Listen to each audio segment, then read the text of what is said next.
Well, the United Nations Security Council is expected to vote today on a draft resolution which calls for a temporary ceasefire in Gaza.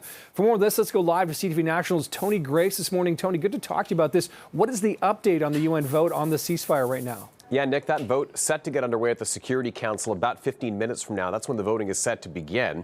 This is a resolution from Algeria demanding an immediate ceasefire, an immediate humanitarian ceasefire in Gaza. And what it's aiming to do is sort of try to show broad global support to pave a way to an end to this conflict. But not likely to happen, this resolution, because the U.S. is vowing to veto it. It does have veto power at the Security Council. And a senior U.S. diplomat is saying that's because of fears that it could jeopardize talks that are underway involving the U.S., Egypt, and Qatar over a pause in hostilities and the release of hostages. So you've got competing resolutions here. You've got this resolution being voted on today, the U.S. vowing to veto it and come up with its own draft resolution.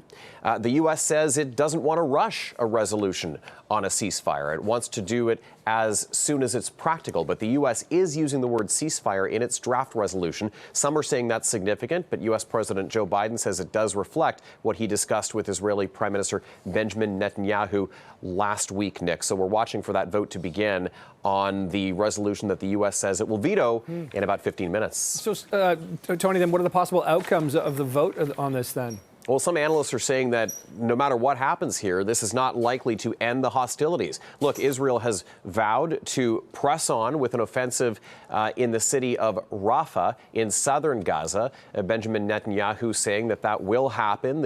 Israel saying that it wants to flush out Hamas leaders in that city. That's, of course, though, is where more than 1 million Palestinians have fled. CTV military analyst David Fraser telling us that what is significant about this U.S. draft resolution is that the wording gets a little bit stronger from the U.S. at the UN in terms of its stance on Israel's actions. However, David Fraser also saying he doesn't think we're actually going to see a ceasefire anytime soon. He expects the hostilities to continue as these sort of competing narratives on diplomacy play out in front of us at the UN, Nick. We'll be watching this closely. Okay, appreciate the updates. That is CTV's Tony Grace joining us live. Tony, appreciate this. We'll be talking soon. You bet.